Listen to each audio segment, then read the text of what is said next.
ثقة بالنفس. البنت أو الشاب اللي بيكون عندهم ثقة بنفسهم بتبين عليهم الثقة بدون ما يتصرفوا تصرف مقصود، عشان وقتها بتكون تصرفات لا إرادية وناتجة عن ثقتهم بنفسهم، مثل لغة الجسد، المظهر، الكلام، الحركة، العفوية، تعاملهم مع الناس والتواضع. يعني بكل بساطة ما بيشوفوا حالهم على غيرهم، مش غيورين وما بيفكروا حالهم أحسن من أي حدا وإنه هن المحور الكون، لأنهم بكل اختصار بيعرفوا إنه هن واثقين من نفسهم. وهيدا اللي حنحكي عنه اليوم بالتدقيق وبالتفاصيل، فكملوا الفيديو.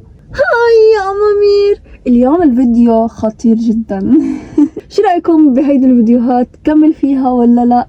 قولوا لي رأيكم بالكومنتس. عم بعمل عدة فيديوهات من هيدا النوع عشان أول شي كتير مفيدة، وتاني شي أنا عندي عملية، فلا هيك رح أبقى وقت طويل ما رح أقدر أصور، فقررت هلأ أصور شي 6-7 فيديوهات عن هيك مواضيع، اشياء بالإنسان بحياته، كيف يحل مشاكله وهيك أشياء. كملوا الفيديو رح تستفيدوا. مش إذا هلأ أنا عطيتك كم نصيحة يعني أنت صرت واثق من نفسك، لازم تتعلم من هالنصايح، وبمجهودك وبتعبك حتحصل على اللي بدك إياه، فلازم تسعى لتوصل. هذه هيك معكم قاعدة عائلية عشان نحس بعضنا إخوة ورفقة. بما أنه أنا بعمركم فأنا بفهم عليكم كتير، خلينا نقعد كأنه أنا أختكم الكبيرة وعم بحكيكم، أو أختكم الصغيرة عادي. يعني الصغار بينصحوا الكبار والكبار بينصحوا الصغار، حسب كل واحد قد فهماته وقد أخذ من الحياة بينصح غيره، صح أو لا؟ صح. فهيدا الشي بصير من خلال عدة مراحل لازم تحلها فيك، واللي هي فينا نطنش هالصوت. أكيد لازم كل شخص بيحكي بهيك فيديو يحكي عنه، واللي هي الصلاة. الصلاة هو عمود الدين. أنا ممكن أقول كنت، ممكن أقول كنت، بس أنا عم بحكي للكل، أوكي؟ إذا ما كنتي بتصلي رح تحسي عطول بالذنب، وإنه في شي ناقص بحياتك اليومية. فلازم يكون عندك روتين يومي تنظمي فيه كل خططك اليومية، ومن الأولويات إنك تحطي الصلاة. صلي على الوقت، لأنه بتكسبي حسنات أكتر ما إنك تصلي بحي وقت تاني. وبنفس الوقت عشان يكون عندك ثقة بإنك بتصلي، لأنه من أهم الأشياء الناس بتسأل عليها هي إذا أنت بتصلي أو لا. مثلا رفيقة أمك بتصلي بنتك؟ هيك بصيروا يسألوا، أوكي؟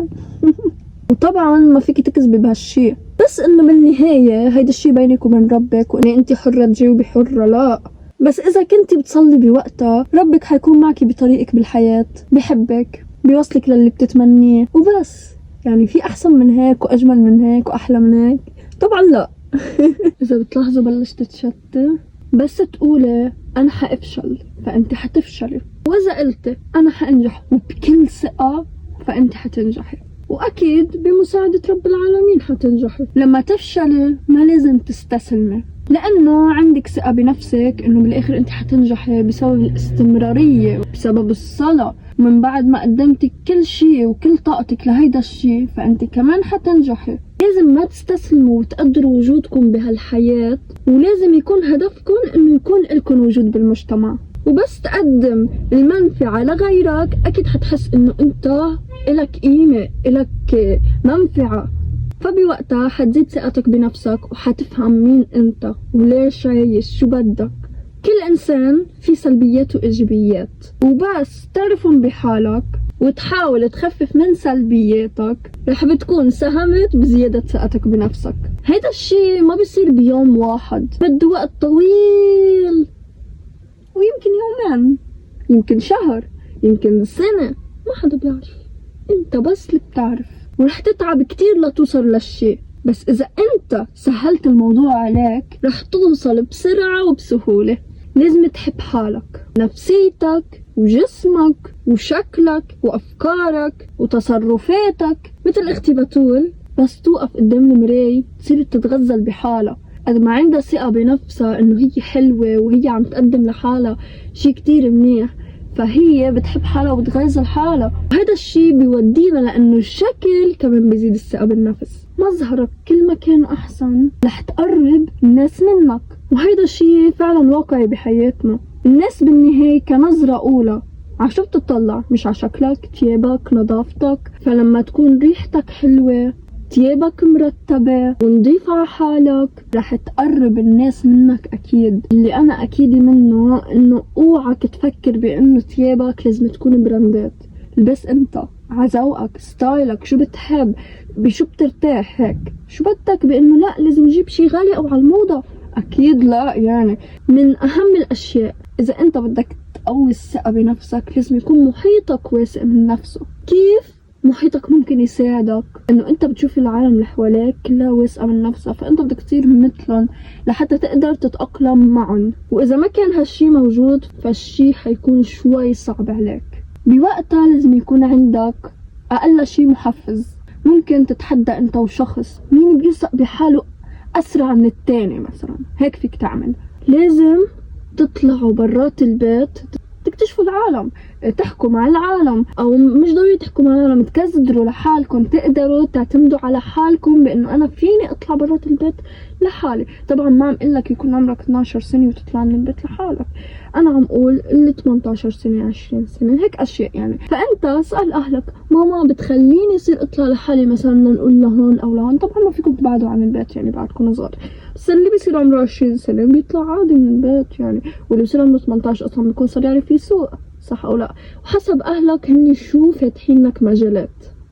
انا اهلي الحمد لله فاتحين لي مجالات من لما كان عمري 15، بس العالم او المجتمع هن يلي ما حيخلوك انه انت تطلع، لانه خطر. يعني في ناس عم تسرق، في ناس كذا، يعني انت ما حتعرف تتصرف. فبدك تكون شوي واعي، شوي مرق بتجارب اكتر بالحياة، شوي سامع من العالم شو عم بيصير معها لتعرف تتصرف بهيدي المواقف اللي انت حتمرق فيها. لازم تكوني اجتماعية، بتحبي الحياة، بتحبي تروحي تجي، بتحبي حالك. يعني لازم توثقي بحالك من خلال العادات، انه اذا حطيتي هدف ووعدتي حالك انك حتحققيه لازم تحققيه. انه انت اذا وعدتي حالك بشيء فعلا حتنفذيه. يعني بس تقولي انه انا حاعمل هالشي تعرفي انه انت فعلا حتعمليه، مش انه هيك مجرد حكي. لغة الجسد إلها دور كبير وكبير كتير. يعني تخيل حالك قاعد عم ترجف، او بس يكون عم يحكي معك حدا تكون عم تطلع بمكان تاني، مثلا انتوا عم تحكوا معي الا انا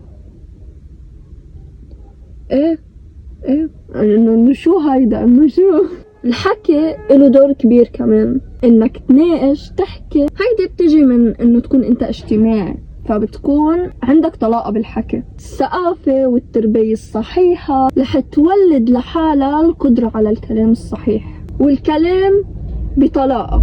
تحدثي، شاركي بالأحاديث، دافعي عن حالك، اعطي رأيك بكل شيء. كتير شيء طبيعي هيدا.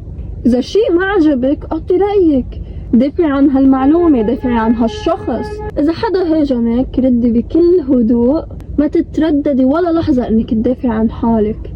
عاملي الأشخاص مثل ما بيعملوك، بس كيف؟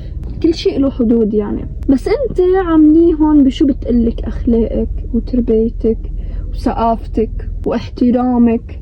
كل هيدا لازم يكون بمضمون تعاملك مع الشخص مثل ما هو بيعاملك. اوعى تغاري من حدا، اوعى، لانه هيدا الشيء حيبين عليك دغري. هيدا الشخص يلي انت بتغاري منه حيصير يشوف حاله عليك انه هاي بتغار مني، يعني انا احسن منها. بس في عالم بيقولوا انه ليه بيغار مني، قصدي انا شو في شيء غير عنه مثلا.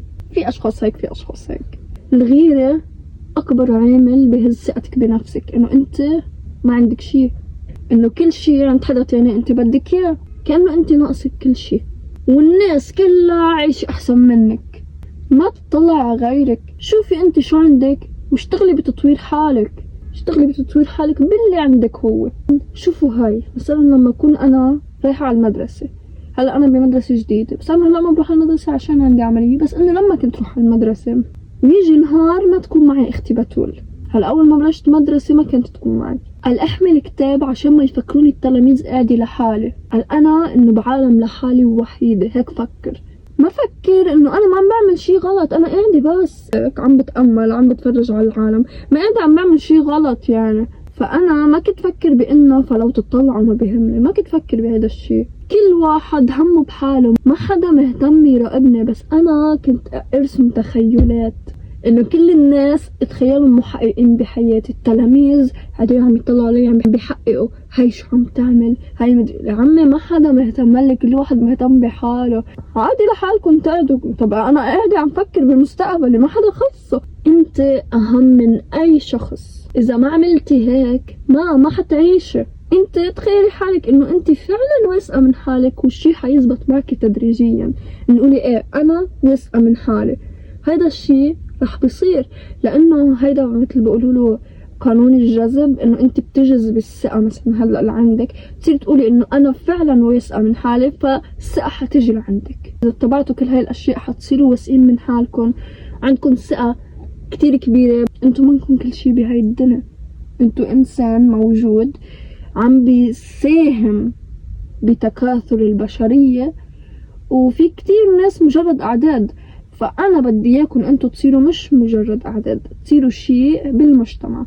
فكافحوا واشتغلوا على حالكم، وأكيد رح بتوصلوا. وأنتوا يعني ما نكون أشخاص عادية، وكل إنسان بهالحياة منه شخص عادي وبيطلع منه كتير، بس هو ما عم بيحاول ولا حتى عم بيجرب.